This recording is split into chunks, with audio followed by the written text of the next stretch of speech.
Bien, recuerda, ahora comienza la grabación. Genial. Bienvenidos, bienvenidas a esta sesión la primera sesión que hacemos en el año en español de Journalism AI, con las diferentes proyectos e iniciativas de la región. La idea en este espacio es que podamos aprender de líderes que han usado la tecnología de manera responsable, de manera interesante, de manera interactiva también con sus audiencias, y que están resolviendo desafíos reales y de impacto. El Surti, que Ale les va a contar un poco más seguro de las características del Surti, que este medio de Paraguay que viene generando soluciones y activando su comunidad también de muchas maneras. Fue parte del Journalism AI Innovation Challenge, la primera edición de un programa que hacemos con el apoyo de Google News Initiative, donde el año pasado financiamos 35 proyectos alrededor del mundo, entre ellos 7 de Latinoamérica, entre ellos el del Surti, para que pudieran generar soluciones utilizando inteligencia artificial en 3 grandes ejes: la creación de nuevos formatos para atraer audiencias, la generación de revenue, o sea, de ingresos, y lo que tenía que ver con la lucha contra la desinformación. De esos 35 proyectos, algo que les voy a recomendar, nosotros tenemos casos de estudio de los 35 proyectos, aquellos hechos en español también tienen su versión en español, se las voy a estar compartiendo también en caso de que no las hayan leído. También tenemos un reporte que, digamos, también compila estas experiencias. Y bueno, y como les decía, la idea de hoy es que podamos usarla en la excusa de esta solución que generaron en el Surti para entrenar a la IA en lenguas subrepresentadas, especialmente en lo que tuvo que ver con la experiencia, la metodología que implementaron. Y también, antes de empezar, les quería traer un pequeño análisis acerca de quienes se sumaron aquí a esta sesión, a quienes se registraron. Básicamente, cuando les preguntamos cómo estaban utilizando inteligencia artificial, lo que más aparece es que se está usando principalmente para investigar contenido, lo que podemos pensar más en el ámbito de la producción o de la recopilación de noticias, como les ponemos. Se está usando mucho para redactar contenido entre esta muestra que tenemos aquí entre los quienes se registraron a este evento. Para generar contenido multimedia, para distribuirlo viene después, pero todavía hay un porcentaje que no la usa y que está viendo, digamos, todavía explorando. Vemos mucho de este espíritu exploratorio dentro de la comunidad. Entonces, pero bueno, hoy lo que vamos a aprovechar, entonces acá tenemos a Ale, te voy a dejar para que te hagas vos cargo, voy a dejar de compartir acá, y para que empecemos a escuchar de ustedes cómo fue construir AICUA, pero también cuáles fueron sus procesos como organización para identificar realmente cuál necesidad valía la pena explorar con inteligencia artificial, y bueno, y todo lo que nos van a contar. Así Perfecto. que muchísimas gracias, Ale. Ahí veo también que está Sebastián dando vueltas, así que también lo voy a fijar para cuando... Mientras tanto sigo admitiendo personas. Súper. Muchísimas gracias, Ana. Muchísimas gracias a Journalist AI por generar este espacio y, bueno, por apoyar el proyecto y también por considerarnos nuestra experiencia. Estamos acá con Sebastián Aullanet, que en breve se va a presentar también y vamos a contar en detalle la experiencia de IQA, como, tal cual como dijiste, como un punto de partida de cómo se puede pensar la tecnología en general y la inteligencia artificial en particular para servir a las audiencias, diría incluso más allá de los resultados de la encuesta, ¿verdad? El uso que nosotros hicimos fue como radicalmente diferente a esos resultados y creemos que puede aportar mucho a la gestión periodística. Yo soy cofundador y director de producto del Surti y bueno, le doy a Seba el micrófono para que se presente en su calidad de coordinador del proyecto. Y ya arrancamos. Hola a todos, hola, gracias Ale, gracias Anita por este espacio y disculpas por adelantado por mi peligrosamente ciclotímica conexión de internet que me tiene un poco moviéndome de lugares. Yo soy Sebastián Ollanet, estoy basado en Uruguay, trabajo en diferentes medios y desde 2018 como consultor y también en calidad de project manager. Tengo un particular interés por la aplicación de la metodología de producto y por expandir un poco las fronteras de lo que es el trabajo con inteligencia artificial. Entonces, eso me trajo un poco de vuelta al Surti, que es una organización muy querida por mí, con la que colaboré varias veces. En el caso de Aikua, participé como project manager, hice alguna tarea de fundraising y bueno, y sobre todo traté de ser como ese ida y vuelta entre equipo editorial, entre equipo tecnológico y coordinando, que es lo que Ale dijo con mucha más simpleza. Deberíamos haber empezado por ahí. Un gusto estar acá con todos. Súper, bueno, arrancamos. Voy a compartir la pantalla y vamos a arrancar este proceso de trabajo. Ahí, Seba, te veo chiquitito, pero vos abrí nomás tu micrófono y entras. La idea es que arrancar, tener como más o menos media hora, un poco menos ojalá, de introducción al proyecto y después poder abrir como una conversación de preguntas específicas sobre este proyecto y si quieren también en general sobre cómo pensamos la IA para brindar soluciones a la audiencia, ¿verdad? Entonces, efectivamente lo que queremos compartir con ustedes es el proyecto Aikua, después que ya contado un poquitito qué significa, es una mezcla entre guaraní e inglés.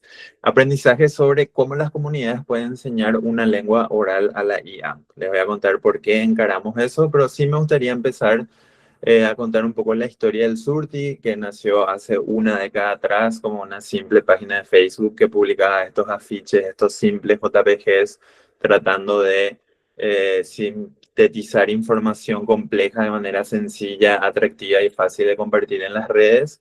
Y hoy somos más bien una organización dedicada a lo que llamamos periodismo a cambio, periodismo de impacto, que diseña información, no solamente afiches digitales, sino todo tipo de información y hace periodismo de investigación con la idea de facilitar a las comunidades de Paraguay y algunas de Latinoamérica a acceder, usar, copiar y reutilizar información de difícil acceso para cumplir sus objetivos para la participación cívica. Y de alguna manera a eso responde este proyecto, ya les voy a ir contando. Entonces, para nosotros, nuestro periodismo está enfocado en el impacto, en el cambio, no tanto en el contenido. El contenido para nosotros es el punto de partida de nuestro trabajo. Si quieren saber un poco más de nuestra metodología, que las voy a ir desmenuzando algunos conceptos durante esta conversación, pueden visitar changejournalism.com, donde Jasmine Acuña sistematizó este trabajo durante su estancia en Oxford y creo que puede servirle a todos quienes trabajan en periodismo y están enfrentando esta disrupción de la IA. Así que bueno, ¿qué significa cambio para nosotros y cuándo usamos, por ejemplo, tecnología al servicio del periodismo a cambio? Les quiero dar rápidamente algunos ejemplos para ir entrando en materia. Esta es una investigación sobre las apuestas en línea, las apuestas digitales, que como ustedes saben es un fenómeno relativamente reciente en toda Latinoamérica y este año va a ser importante pues estamos en un año de mundial. En este caso utilizamos la tecnología para hacer una escucha digital en grupos de Facebook donde se organizan, digamos, algunas personas que venden como recetas de apuestas para las personas jóvenes, ¿verdad? Entonces, esta escucha digital que hicimos en alianza con una organización colombiana justamente nos permitió identificar algunos patrones que a simple vista no se veían. Hicimos la investigación que se llama ahí, pueden verlo en la página del sur, y el negocio de las apuestas en líneas deja nuestra salud al azar. Fue realizada por Juliana Quintana con el apoyo de Lía Benítez. Y acá el cambio que se generó es que a partir de esta información, un grupo de profesores de uno de los colegios más importantes de Asunción enviaron una carta a su propia dirección solicitando abordar y desarrollar un protocolo para este tema. Le invitaron a Juliana para que participe de esa reunión inicial, planteando el problema, porque muchos docentes a partir de este reportaje se dieron cuenta de que identificaron algunos patrones de ludopatía en sus alumnos. Después el Surti, pueden ver ahí en la foto, fue host de un espacio entre profesores de otros colegios también, profes y profesoras, que empezaron a trabajar en una propuesta de protocolo para identificar estos casos. Después también les puedo contar el caso de la investigación sobre los efectos de la crisis climática de las olas de calor en los trabajadores, en los deliveries, en los repartidores. Ahí utilizamos sensores para medir la temperatura de estos trabajadores en sus trayectos entregando los pedidos, principalmente de comida, para demostrar cómo no solamente fenómenos como tormentas, lluvias grandes le ponen en peligro, sino sobre todo el calor. Paraguay es un país que es súper caluroso, es el más vulnerable a la crisis climática en Sudamérica y hasta ese entonces no estaba siendo abordado como de manera sistemática el calor por el Ministerio de Trabajo, y después de publicar la entrevista y una serie de reuniones abiertas que hicimos donde participaron algunos técnicos de ese ente. Pueden ver acá cerca de la pantalla que ahora emiten de manera regular alertas por olas de calor. Antes lo hacían simplemente por otros tipos de fenómenos climáticos, ¿verdad? Entonces, a eso nosotros le decimos cambio, generar el cambio, ayudar a las organizaciones, a las personas y colectivos que generen cambio, ¿verdad? Y otro tema que tiene que ver bastante con lo que vamos a abordar, porque creo que la misión de los medios periodísticos no solamente es experimentar con la inteligencia artificial para ver cómo puede ayudar a servir a la audiencia, sino también cubrir el fenómeno, porque en Latinoamérica tenemos el papel de ser sede de data centers de las Big Techs en general y de algunos data centers para inteligencia artificial, y en el caso de Paraguay, porque ofrece energía barata y renovable, también hay un fenómeno de data centers de criptomonedas. Una de ellas se ubicó en la ciudad de Villarrica y nos llegó el reporte de una comunidad que no estaban pudiendo dormir hace 6 meses por los ruidos que generaba el sistema de enfriamiento de esta operación, una operación canadiense. Hasta ese momento casi ningún medio le había prestado pelota más que 1 o 2 minutos en el noticiero. El equipo del Surti se fue allí durante varios días, escuchó a todas las partes, a los vecinos, entrevistó con gente de la empresa, con la municipalidad, y bueno, descubrió que había colusión entre la municipalidad, el gobierno local y esta empresa, que a pesar de que se habían registrado eh, que se habían violado los límites sonoros, no se empezó ninguna investigación. Sin embargo, el Surti combinó esta investigación de campo con análisis de documentación y medición sonora. Se logró reabrir el caso y ahora este meme representa un poco una investigación que empieza como la primera pieza del dominó, termina finalmente en que la comunidad logró reabrir la causa y ahora en un mes se va a hacer el primer juicio de este tipo en la historia del país, el primer juicio por contaminación sonora a un data center, lo cual es un hito en la historia jurídica del país y también en Latinoamérica en general, ¿verdad? Entonces, eso representa un poco el tipo de periodismo que queremos hacer y ponemos la tecnología al servicio de eso, al servicio del cambio, como decimos, ¿verdad? Entonces, quiero dar otro ejemplo en particular de IA, ahí ya vamos entrando en el tema de las lenguas, porque de hecho este proyecto, el proyecto EVA, un chatbot que cuenta en primera persona la historia de mujeres encarceladas en Paraguay por microtráfico de drogas. La mayor parte de las mujeres que están en situación de privación de libertad en Paraguay lo están por esta situación. Entonces pueden visitar el chatbot elsurti.com/EVA.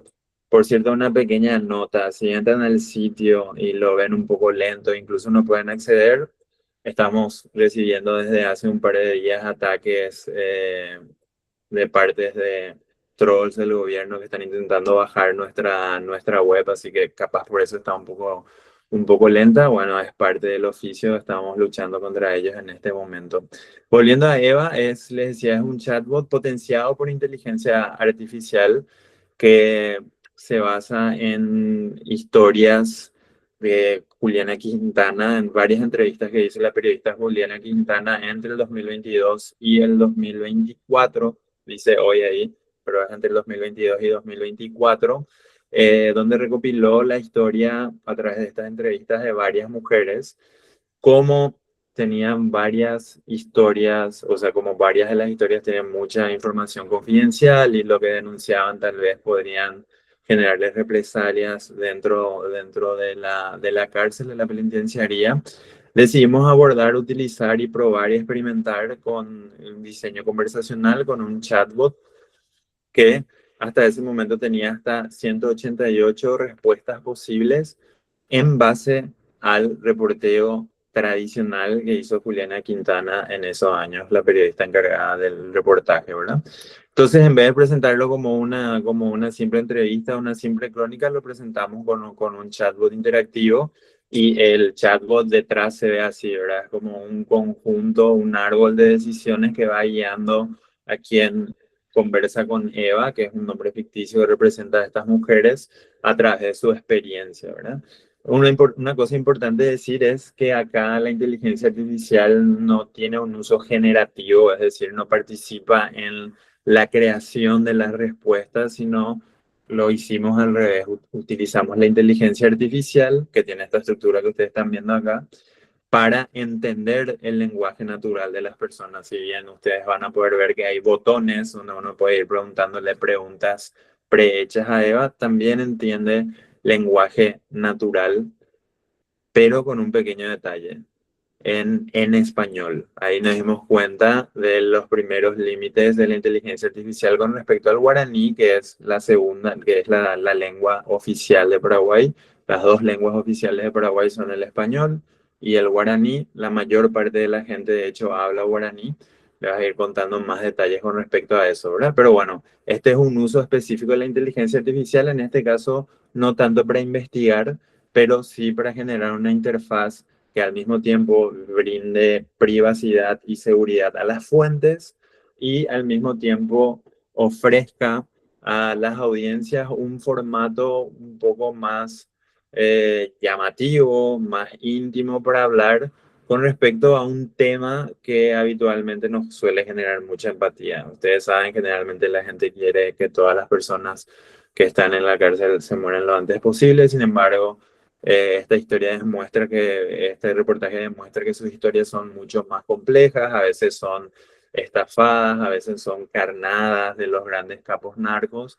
Y bueno, el chatbot sirve para poder contar eso. Recibimos un montón de participación y lo importante es que también pudimos entender qué es lo que más le interesa a la gente sobre la historia y qué cosas más que nosotros no habíamos cubierto, nuestra audiencia, la audiencia que participó en EVA, también quiso saber. Así que también fue una forma de escuchar a la audiencia y de entender su curiosidad sobre el tema, ¿verdad?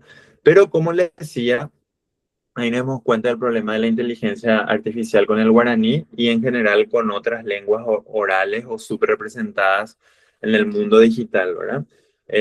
Mucha gente, primero no pudimos representar las personas entrevistadas que hablaban en guaraní o en yopará, que es la mezcla del español y del guaraní, porque, bueno, no estaba preparado el motor de IA que utilizamos.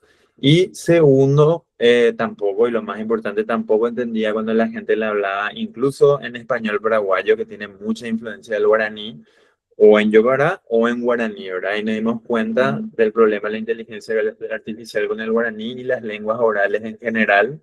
De hecho, históricamente el guaraní ha sido subrepresentado en los espacios digitales porque se trata de una lengua principalmente oral. La mayor parte de la gente habla y entiende guaraní, pero no necesariamente sabe escribir o leer en guaraní. Repito, esto debido a su naturaleza principalmente oral.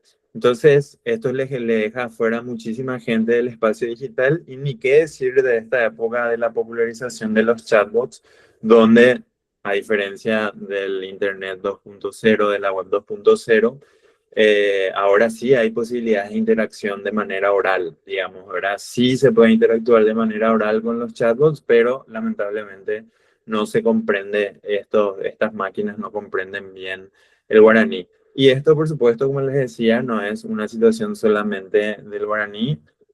Más o menos la mitad de las lenguas del mundo tienen esta misma situación, no tienen una forma escrita, por lo tanto, la mitad del mundo en este momento está afuera o muy afuera o algo afuera de estos espacios, si bien así como el sur hay muchas organizaciones en el mundo que están trabajando para cambiar esta situación. Entonces, nuestro aporte a esto para cambiar con el objetivo de lograr que la mayor parte de las personas que hablan guaraní en Paraguay, parte de Bolivia, parte de Argentina y parte de Brasil puedan interactuar con sistemas de voz de manera eficiente, que la inteligencia artificial entienda en guaraní para que sea más accesible para la mayor parte de la población de Paraguay y, como les decía, para poblaciones en Bolivia, Argentina y Brasil. Estamos hablando entre 6 y 8 millones de personas en el continente. Entonces, rápidamente les cuento qué hicimos, después ya entramos en la carne del aprendizaje principal, ¿verdad? Para arrancar este proyecto, lo que nos dimos cuenta es cómo el guaraní está subrepresentado debido a su naturaleza oral. Esto quiere decir que no hay muchos libros publicados en guaraní, que hay poquísimas webs redactadas en guaraní, que hay pocos documentos redactados en guaraní, que es la materia principal de entrenamiento de los lenguajes de IA en general, ¿verdad? Entonces, al haber poca documentación escrita, entonces los lenguajes tienen poco entendimiento, poco material para entrenar este idioma. Bueno, eso averiguamos, entonces entendimos que lo que teníamos que hacer, y este fue el proyecto que presentamos al Innovation Challenge, ya que como la mayor parte del Paraguay habla en guaraní en Yepará, también se da esa situación en nuestra audiencia. Lo que hicimos fue justamente diseñar un formato de trabajo que aproveche la inteligencia colectiva de los guaraní hablantes y generar una metodología para recopilar datos en guaraní mediante mingas o hackatones comunitarios que le decimos, ¿verdad? Minga es una palabra también de origen nativo, que significa trabajo comunitario, ¿verdad? Básicamente pensamos en hackatones, en maratones, donde las personas podrían aportar con su voz para el entendimiento de estos sistemas. Les voy a contar los detalles. Después, después de eso, con eso, hacer fine tuning de los modelos disponibles para que mejoren la comprensión del guaraní hablado y la integración de eso con una interfaz tipo chatbot de WhatsApp, porque es, digamos, el canal que se utiliza más en Paraguay. Hay alguna gente que quizás no tenga acceso a Internet, pero sí tiene acceso a Free Basics, a WhatsApp, entonces el lugar más natural para un proyecto así.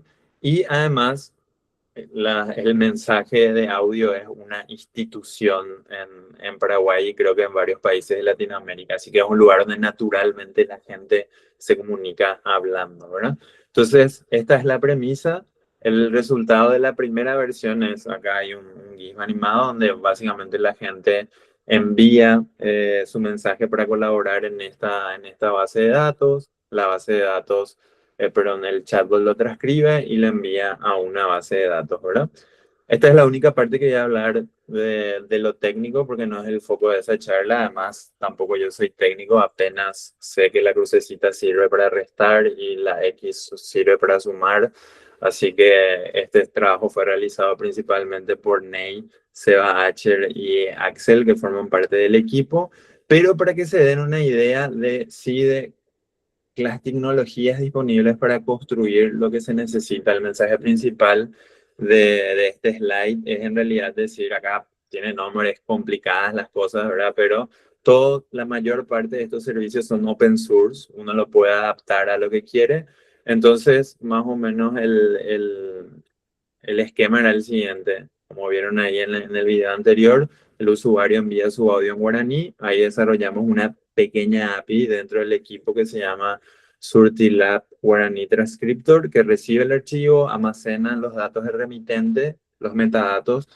Esto es muy importante. Más adelante podemos hablar un poco de eso. Para construir una base sólida, una base de datos sólida de voces, se necesitan todos los tipos de edad, tonada, nivel de manejo del idioma, velocidades y demás, porque en la diversidad, cuanto más diversa es la base de datos, entonces más fuerte será el entendimiento, ¿verdad? Como en la vida misma hay todo tipo de hablantes, no es que se busca representar el idioma puro o el guaraní puro, sino de la manera más amplia posible poder reconocerlo, ¿verdad? Ese mismo API normaliza el audio a un formato específico que es el que requieren eh, la API que usamos después de Mozilla Common Voices, que le voy a explicar. Después eso pasa a otros dos sistemas hasta llegar finalmente de vuelta al chatbot que le devuelve, por un lado, al usuario, le dice muchísimas gracias por tu colaboración. Si quieres agregar tu edad o cualquier otro dato que nos permita ayudar a mejorar el proyecto, digamos, la base de datos, y también envía a la base de datos de Mozilla Common Voice, que es el proyecto que utilizamos como base, como sustento para construir esta base de datos. Ahora les voy a contar un poco más. Entonces, el aprendizaje principal es que en realidad construir tecnología lingüística, entrenar inteligencia artificial para que aprendan idiomas subrepresentados, es en realidad construir comunidad, ¿verdad? Y acá les voy desarrollando rápidamente cómo hicimos.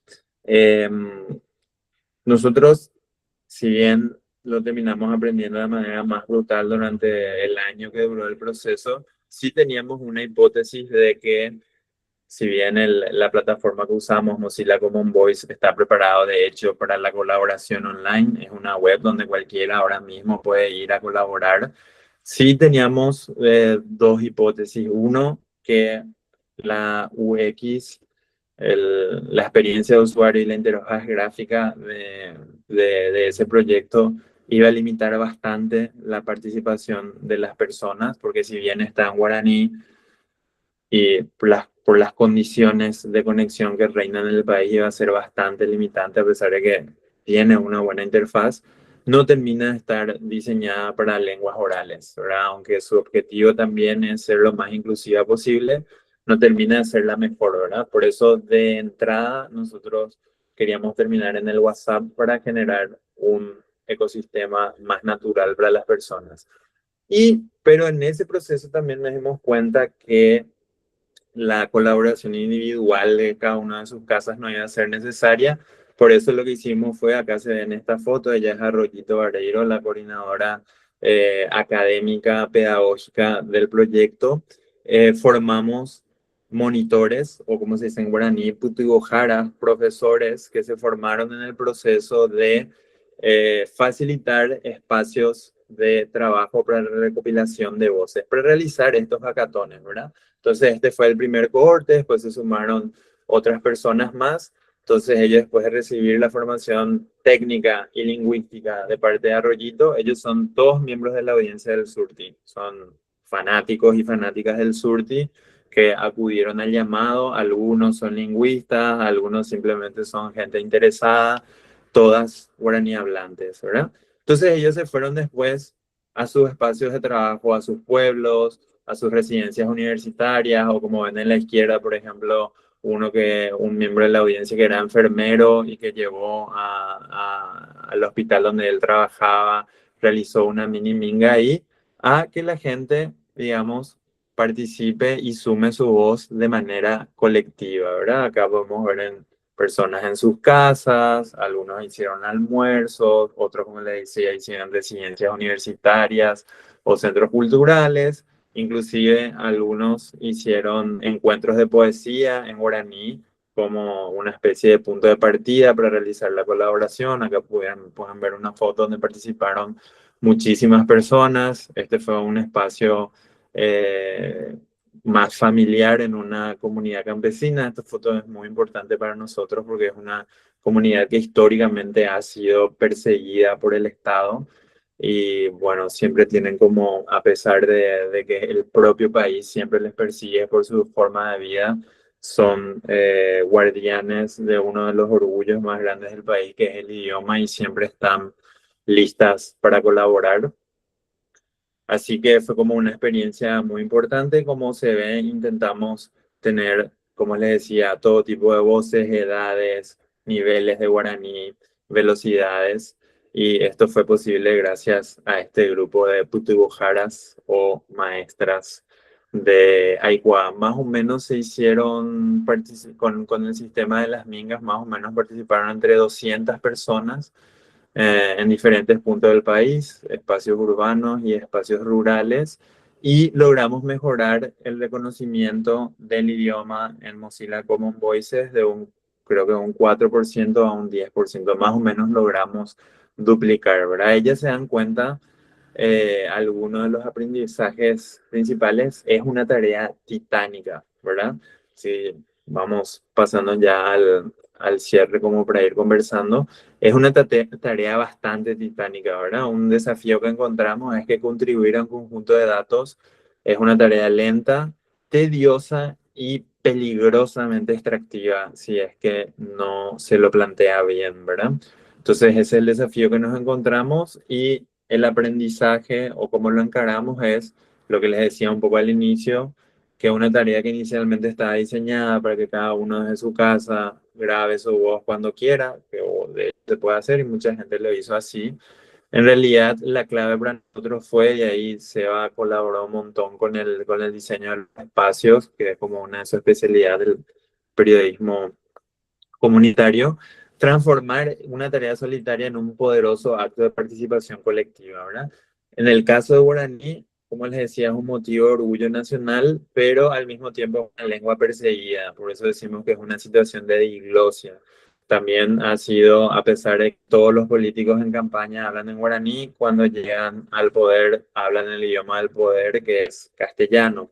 Entonces está esta relación, y entonces al generar estos espacios de participación como la foto que le mostré, se generaba un sentido de identidad y de participación cívica y colectiva muy importante, que dio otro sentido a la participación, y ahí viene la parte que le interesa al Surti también, que es usar la tecnología para la construcción de estos espacios de participación cívica, ¿verdad? Entonces, también estábamos cumpliendo como una doble función.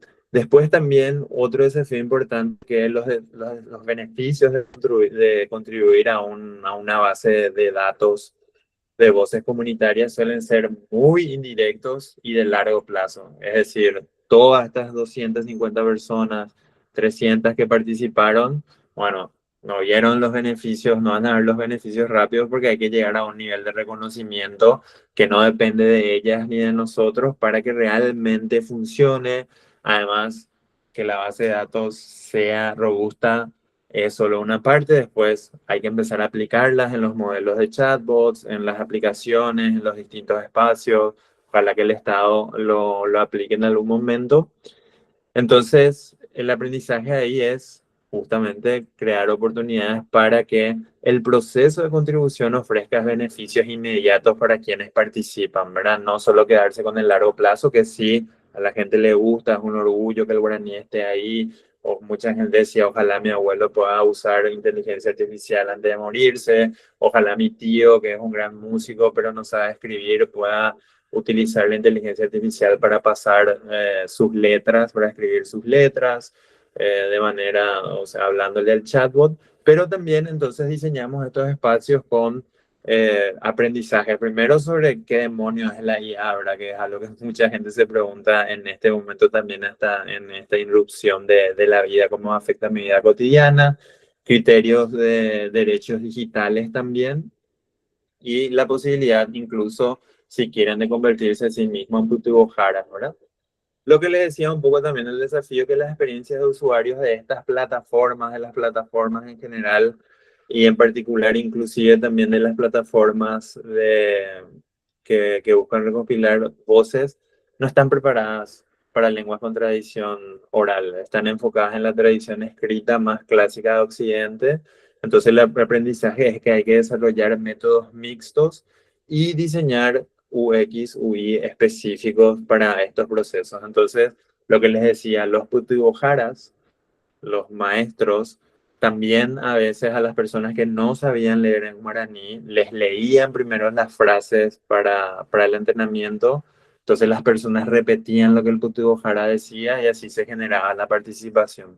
Pero nuestro objetivo, y a eso estamos ahora terminando la segunda versión y para eso desarrollamos en WhatsApp, es que se pueda contribuir sin necesidad de tener que leer o escribir en guaraní, ¿verdad? Que es una limitante que tiene todavía la herramienta, pero es una limitante por cómo funciona el sistema que nosotros usamos, que es de Mozilla Common Voices, pero en general todos, ¿verdad? Porque como ustedes saben, para que el lenguaje entienda qué significa algo o qué representa algo, se necesitan dos partes. La parte escrita, una persona que lea, y después otra persona que valida que lo escrito y el sonido se corresponden, ¿verdad? Entonces, necesariamente hay que leer. Pero eso es una limitante para la mitad de las lenguas del mundo, así que tenemos que contribuir a eso, ¿verdad?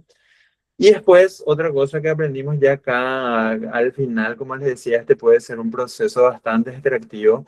Quizás en el caso, si no se toman los recaudos, ¿verdad? Quizás en el caso del guaraní no tanto, porque estamos hablando de una comunidad grande, de muchísima gente, pero el Paraguay también tiene más de 19 lenguas nativas y bueno, Latinoamérica y el mundo está lleno de lenguas subrepresentadas, de eso estamos hablando. Y hay que entender que cada comunidad tiene una visión propia sobre la propiedad y el conocimiento y del conocimiento lingüístico colectivo y su uso. No todas necesariamente tienen el paradigma nuestro de copyright o open source. Y open source es lo que se necesita para que estos datasets después puedan ser utilizados.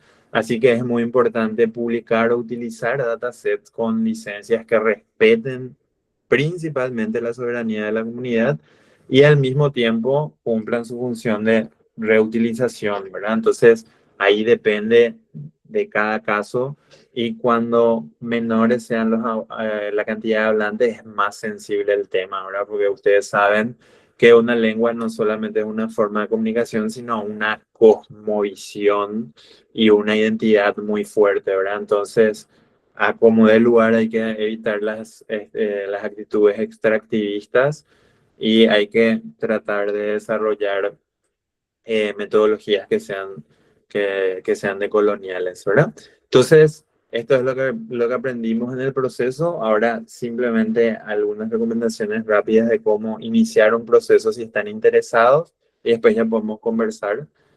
Entonces, la plataforma que nosotros usamos es, como les decía, Mozilla Common Voice, un proyecto open source de datasets que actualmente tiene 290 idiomas y 200, al menos 290 comunidades que están trabajando para mejorar el reconocimiento de estos idiomas. Así que es muy probable que si ustedes quieren trabajar con una lengua subrepresentada de su país, es probable que ya esté, pero en el caso que no esté, simplemente se solicita, ahí uno se registra y solicita falta este idioma. Entonces, cualquier persona o organización puede hacerlo. Una vez que se aprueba esa solicitud, que nosotros no hicimos ese proceso, pero tengo entendido que es relativamente rápido, se genera, como les decía, una interfaz en ese idioma de la herramienta de Mozilla Common Voices. El tercer paso es recopilar las frases que van a servir de entrenamiento. Esta es la parte más dura, sobre todo para las lenguas orales, que es lo que nos ocupa, ya que sería la fuente inicial sobre la que la gente va a empezar a grabar sus voces para entrenar, ¿verdad? Luego de eso se hace el lanzamiento de un nuevo idioma en el sitio y ahí puede empezar la parte donde nosotros arrancamos, que es la contribución de voz, ¿verdad? Porque cuando nosotros empezamos, los pasos 1, 2 y 3 y 4 ya fueron realizados por otras comunidades que siguen colaborando. Y entonces lo que nosotros entramos es a colaborar con la recopilación de voces, ¿verdad? Entonces, como les decía, el sistema es eso. Hay un grupo de personas que donan, aportan su voz literalmente, y hay otro grupo de personas que tienen que validar que lo que dicen esas voces se corresponde a la recolección de frases, ¿verdad? Y los datasets se publican, sean el porcentaje de validación que sea, cada 3 meses, ¿verdad? Entonces uno cada 3 meses va viendo el avance y se pueden utilizar, ¿verdad? Es importante entender también que si bien lo ideal es tener un dataset lo más robusto posible al 100%, en realidad los saltos se van dando, o sea, nosotros empezamos con el 4% y ahora están en un 10, 11 y realmente el chatbot, el entendimiento ya mejora muchísimo con ese mínimo porcentaje, ¿verdad? Entonces, que no les sea desalentador que la aguja se mueve despacito. Si bien se mueve despacito, el entendimiento se mejora de manera un poco más rápida, ¿verdad? Entonces, como les decía, nosotros usamos Mozilla Common Voice, pero hay un montón de otros proyectos, Lengua Libre, OpenSLR, incluso Google tiene un par de proyectos relacionados, de lengua libre es de Wikimedia, y hay otro montón más. Acá la clave es entender la propiedad de los datos, por lo que le decía en el slide, en el último slide del aprendizaje, ¿verdad? O sea, hay que respetar la cosmovisión de cada comunidad lingüística, de cómo quiere que sea usado su idioma. Entonces, los datasets de lengua libre no son los mismos que los de Google. Algunos son más abiertos, otros son más cerrados. Eso no solo tiene que ver con lo que la comunidad desee, sino también con lo que uno puede hacer después, ¿verdad? O sea, recopilar voces open source es lo ideal para que el Estado, organizaciones, otros medios puedan utilizar esta base de datos para trabajar. Entonces, se suele hablar mucho de IA primero. Lo que el Surti plantea es poner a las personas primero para hacer la tecnología más accesible. Este fue el equipo de trabajo de Aikwaa. Quiero destacar principalmente el trabajo de Laila Arroyito Vareiro, que fue la coordinadora pedagógica, pero por supuesto también del equipo técnico, porque como les decía, es un trabajo más de construcción de infraestructura social y comunitaria, no necesariamente solamente técnico. Así que si quieren conocer un poco más del proyecto y probar el chatbot, es elsurti.com/aikwaa. Les pido disculpas nuevamente porque el sitio puede estar un poco lento debido a estos ataques que estamos recibiendo ahora. Así que bueno, espero que esta pequeña introducción sirva para conversar un poco. Bueno, gran intro, y creo que uno de los puntos principales que queríamos traer con esto es decir, cómo, o sea, pensar en cómo lo que vino primero fue el problema y después entender que la IA podía ser funcional a esa solución. Entonces, hoy cuando estábamos también hablando de qué es lo que podría llegar a interesar a esta audiencia acerca de construir, a veces puede ser que no haya lenguas originarias sensibles, pero al mismo tiempo lo que mencionabas acerca de la estructura del idioma o las sensibilidades acerca de vocablos y nociones regionales, etcétera, que sí pueden estar afectando muchísimo lo que es la experiencia del usuario o de la audiencia con respecto a la distribución de contenido cuando se hace utilizando inteligencia artificial. Y eso daña la conversación y daña la conversación con la audiencia y daña el espíritu o la voz que ha construido el medio también para eso. Entonces creo que ahí hay un proceso bastante importante de que han hecho ustedes en entender esto, en entender que la voz del Surti también tenía que ser una voz que respondiera, por más de que fuera con IA, que fuera una voz que respondiera a esas necesidades. Así que gracias por esta intro. Por Ahora, supuesto, estamos atentos a preguntas, comentarios, tribulaciones, lamentos. Somos todo oídos y todo ojos con Seba a partir de este momento. sí, genial. Sebas, ¿querés contar también un poco cómo supuso identificar estas soluciones de IA y el trabajo que se hizo de exploración? Entiendo que nosotros, dentro del Journalism AI Innovation Challenge, uno de los focos que tuvimos con las organizaciones fue trabajar en sprints y trabajar acompañar en la estructura del proyecto para que primero se hiciera un análisis muy indicativo acerca de las necesidades de la audiencia y las posibilidades reales de las tecnologías, y que después se pudiera empezar a construir, iterar y probar a partir de eso. Estuviste liderando eso, así que, y ahí una pregunta de Gabriela ya levantó la mano, así que le damos espacio. Muy buenos días, saludos desde México. Bueno, yo tengo dudas. ¿Dónde puedo consultar, por ejemplo, el traductor como tal? Me imagino que Paraguay es uno de los países que tienen muy documentado su lengua. Le comento eso porque cuando yo estuve viviendo en España, yo tuve padres adoptivos y mis padres eran paraguayos. Entonces, pues ellos me enseñaron a hablar un poco, me enseñaron pues la estructura del guaraní. Y ellos me contaban que pues ahora sí que su educación está muy marcada de que sí, primero aprendes guaraní y después el español. Eso es lo esencial. Y bueno, es algo que yo también estoy trabajando para replicar esa parte en mi país, porque justamente el año pasado hubo como invitación de muchos países como para ver y trabajar la estructura de sus lenguas.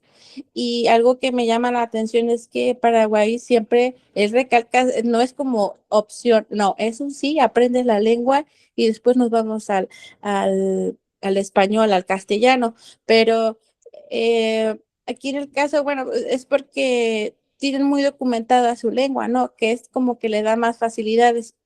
En mi caso, tuve éxito con mi lengua. Yo soy de una comunidad yutonagua, es decir, que yo no hablo español, sino hablo en mi otra lengua, que es el náhuatl. Y pues tuve éxito con Google Translate, que pudimos incorporar esta lengua. Pero en mi caso fue al revés. Es una lengua minoritaria, es de una lengua de bajo recurso, porque yo sí batallo mucho los corpus, o sea, batallo porque no hay mucha documentación. Y en el caso de usted del guaraní, hay variantes, aparte, si yo hablo guaraní, tú hablas guaraní diferente, ¿nos vamos a entender o solamente es una sola variante? Bueno, Muchísimas gracias. muchísimas gracias, Gabriela, por tu pregunta. Te voy a contestar enseguida. Le quiero dar paso a Seba para que conteste lo que le había planteado Ana y ya vuelvo a vos para contarte porque dijiste un par de cosas interesantes a discutir. ¿Seba? Gracias, Ale. Buenísimo esto que apunta Anita. Voy a tratar de contar un poco desde el lado del proceso, cómo nos lo fuimos encontrando. También eso quizá les sirva a colegas que están pensando en, bueno, cómo pensar, cómo concebir un proyecto de IA para salir a buscar oportunidades de acompañamiento. Creo que la ventaja que tuvo este grupo en particular y el medio fue que el problema estaba detectado de antemano, o sea, había una oportunidad muy grande para hacerles 100% transparente con el equipo, tanto Ale como Seba Acher, como Axel Marazzi, el equipo ya existía cuando trabajaron en el proyecto EVA, me sumé yo, la intención era trabajar juntos, detectamos algunas oportunidades e inmediatamente, con la cabeza de producto que tenemos, pasamos a pensar en un problema. Y el problema apareció muy rápido. Entonces, como que cuando detectas el problema y lo puedes articular bien, las oportunidades empiezan a aparecer rápido en términos de acompañamiento. Entonces, cuando nos tocó ir a buscar soluciones y, por ejemplo, planteárselo a la gente de Mozilla, no solo tuvimos una respuesta como positiva de su lado, es una herramienta que cualquier persona puede usar, pero sí vimos que había una implicación como muy fuerte de su parte con lo que estábamos tratando de armar. Entonces, ahí creo que los socios empiezan a aparecer más rápido y los acompañantes empiezan a aparecer más rápido, en tanto podés presentar un problema real que tu comunidad tiene y venir con comprobantes de eso, no solamente decir, bueno, esto es un problema en mi comunidad y tenés que confiar en mí, sino poder mostrar algunos datos, así sean anecdotales, nos sirvió un montón. En términos de después ir definiendo qué tecnologías se usaban, ya creo que es más o qué tecnologías se decidieron usar por fuera de Common Voice. Creo que es más, a mí me gustaría que el equipo técnico respondiera un poco más eso. Sí podría decir que el espíritu de este proyecto en particular fue tratar de pensar a la IA como un todo en términos de posibilidades. Y por ahí fue alucinante ver cuando se presentaban todo el resto de proyectos de la cohorte, cómo tenían diferentes carices. Algunos eran eminentemente técnicos, otros eran eminentemente concentrados en cuestiones más del medio en sí. Nosotros con i4 logramos tener un proyecto que responde mucho a la esencia del Surti, que es muy comunitaria y que no era una herramienta de IA en sí, no era nada que había que prototipar o que era para un software para venta. Al contrario, casi que usamos como excusa el crecimiento de la tecnología y las posibilidades que daba como para ver, bueno, ¿cómo puedo usar esto para una parte de la comunidad? Y al encontrar que no había acceso, creo que el proyecto fue cayendo por sí solo. Entonces, para nosotros articularlo, la verdad es que fue fácil en el arranque, si bien después llegaron un montón de desafíos en lo técnico y en la implementación de las mingas. Por eso también en la web de Aicuasta quedaron las guías, por si las quieren consultar, por si están pensando en probar algún tipo de, o en demear algún tipo de dinámica así con sus comunidades. El material está ahí como para que lo puedan usar como punto de partida. Perfecto, gracias, Sebas. Ale, ¿querés retomar la Sí, pregunta de Gabriela? sí, súper. Gracias, Seba. Es clave todo lo que manifestó, porque sí, tal cual, a veces suele pasar, sobre todo cuando hay, que no es que esté mal, ¿verdad? Pero siempre hay que tratar de que el diseño siga la función, ¿verdad? Y no empezar por el diseño. Bueno, estamos en una época experimental donde se acelera un montón la tecnología y bueno, entonces hay que probar, probar, probar hasta encontrar, pero si uno logra efectivamente identificar bien el problema, entonces como que se van decantando las opciones. Entonces, volviendo a la consulta de Gabriela, muchísimas gracias. Yo te diría que en parte sí y que en parte no está bien documentado el guaraní. Justamente porque no está tan bien documentado es que hay varias organizaciones, entre ellas la nuestra, que están trabajando en esto, porque ocurre esta situación de diglosia. Se dice que el Paraguay es un país bilingüe, lo es constitucionalmente. Además, como les decía, hay más de 20 lenguas nativas que se hablan, pero se habla que en realidad la situación real de Paraguay es una situación de diglosia cuando la lengua colonial tiene poder sobre la lengua local. Entonces el guaraní es motivo de orgullo, como les decía, las campañas políticas se hacen en guaraní, pero se gobierna en español. No se cumplen las normas de que los documentos oficiales, las actas del Senado, la cédula, el pasaporte, los signos en la calle tienen que ser bilingües, se pone directamente en español.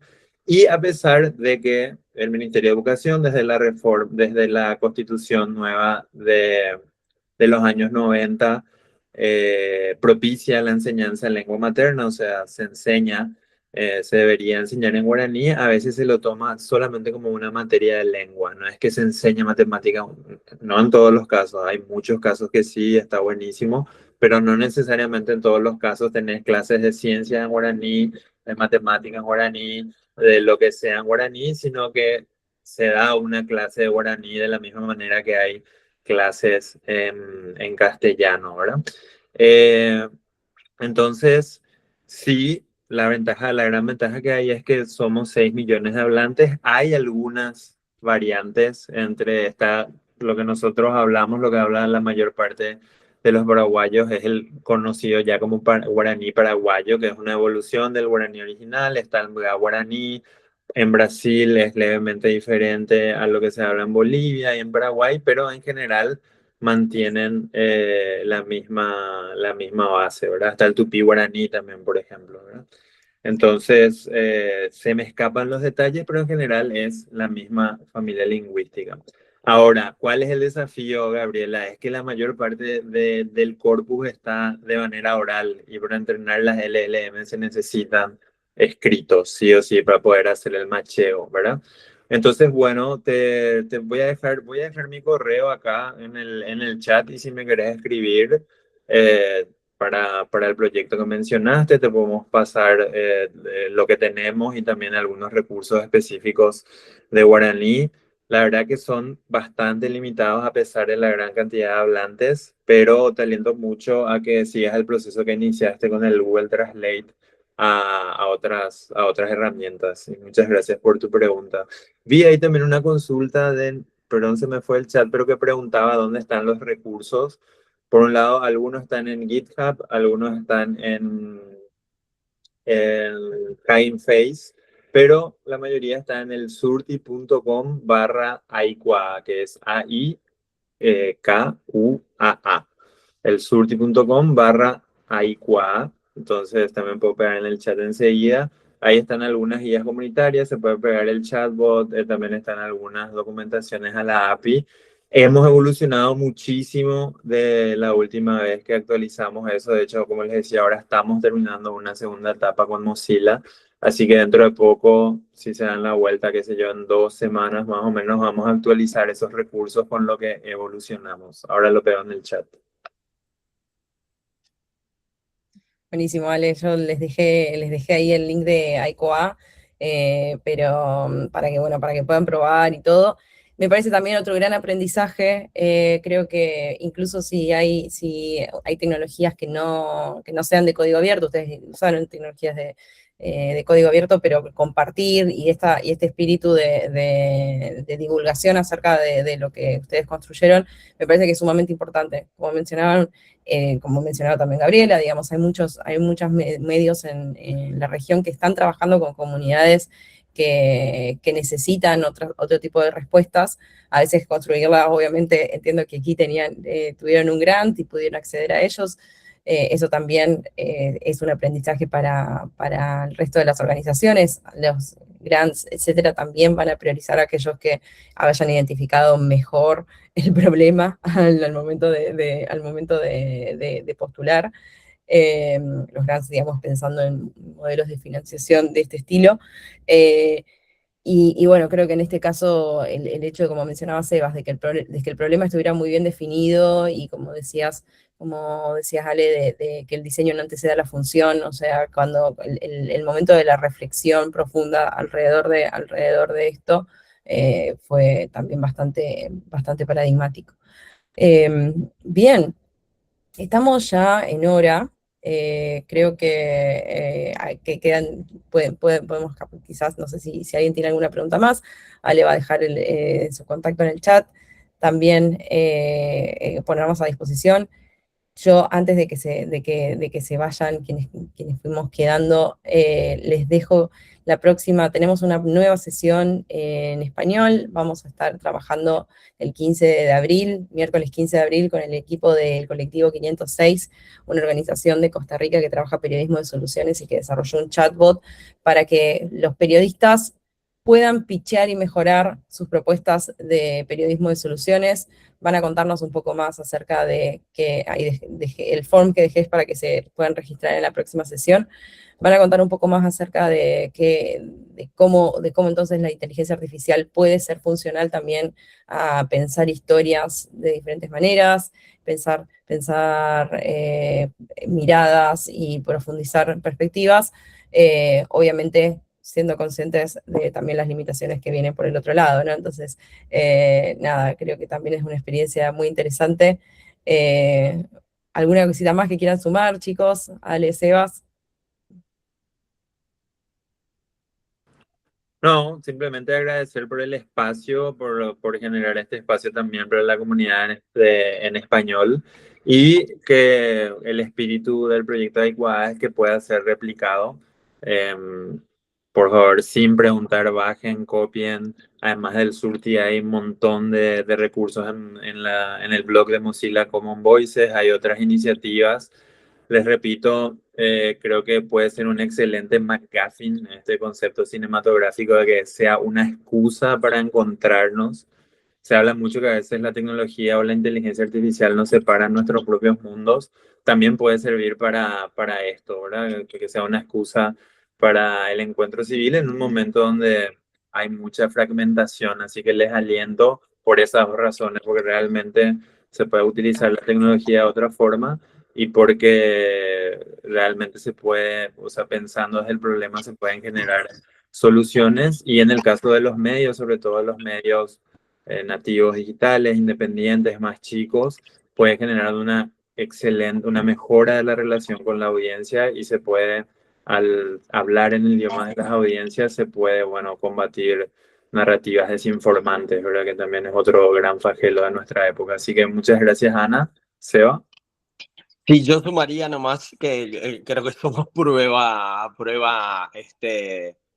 clara de que quiero volver a lo de los programas porque sé que muchos colegas vienen también tratando de ver, bueno, qué presentábamos, cómo lo hicimos, y más allá de lo que dije del problema, creo que este tipo de encuentros que está armando Ana con la comunidad en español son prueba patente de que esto es de interés de las organizaciones que financian esfuerzos tecnológicos de este tipo.